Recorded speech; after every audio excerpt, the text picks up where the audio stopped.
I think right now we're the best duo in the NBA. These were the words uttered by Chicago Bulls All-Star phenom Zach LaVine.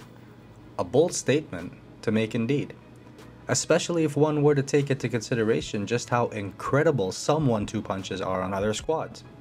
But LaVine's confidence here is certainly understandable, as both he at 24.6 points per game and DeRozan at 28.1 points per game have also combined to average 52.7 points per game, the most for any teammate pairing in the NBA. So what are the metrics by which you define best in your mind? I mean, well, being the best is stats.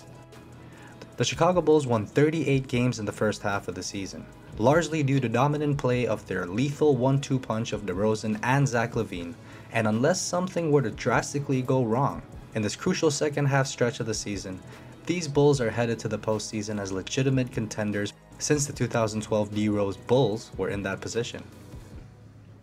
Please proceed. Thank you.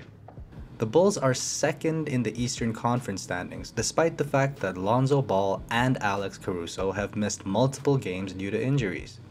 Not to mention, these are two of their key players. Ball, who appeared in just 35 games during this season's first half due to left knee surgery, and of course, one of the NBA's most vicious steal getters, Alex Caruso, unfortunately appeared in just 28 contests as the explosive two-way guard had to undergo surgery to his right wrist. With Coby White, who averaged 14 points per game on 41% shooting from behind the arc in 39 games played prior to the 2022 All-Star break, and Ayo Dosunmu, who impacts the game on multiple layers, and this is indicative in his box score averages of 8.1 points per game, 3.1 assists, and 2.8 boards.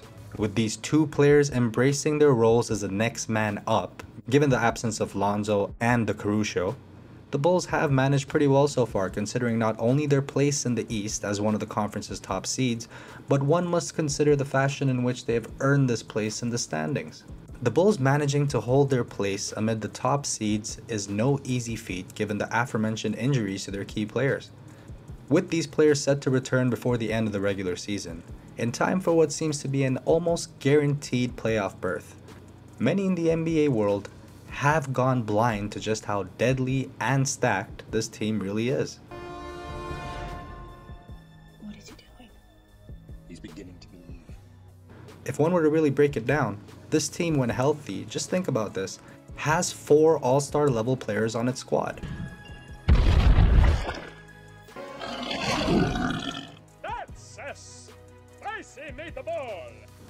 With Lonzo Ball, Zach LaVine, Debo, and Vucevic. When these 4 are healthy, lest we forget just how dominant they were early in the season. Granted, it was a small sample size, but boy were they fun to watch with a full roster. The NBA world, no, scratch that. The sports world has a short memory. And this is why I felt reminders like this are important. When a team is missing its key pieces and is still considered to be amongst the top teams in the league, talking smack about them losing to healthy upper echelon teams doesn't exactly deem them unworthy of their place. You weren't apart. In fact, their resilience and ability to succeed at the level that they have is deserving of recognition. With the recent addition of former NBA champion Tristan Thompson off the waiver wire, and with the anticipated return of Lonzo Ball and Alex Caruso, not to mention the extremely valuable experience gained with the minutes Coby White and Dosunmu have seen, I consider the Chicago Bulls team to be a formidable force heading into the final stretch of what has been a resurgent season so far for the historic NBA franchise. Let's go Bulls! It's great that we have a team around us that's good again, and we're going out there and competing to be a contender. We have to continue to go out there and prove it the second half of the season, and then hopefully, when the playoffs come, we're ready. I made a take recently where I share some key insights on what went down with that TT signing, and a to-the-point explanation of what he brings to the Bulls. You do not want to miss that one, especially if you enjoyed this one. And remember, if you do watch it, you'll be feeding a hungry African. Seriously, I'm African, and I get hungry as well. Got some munchies?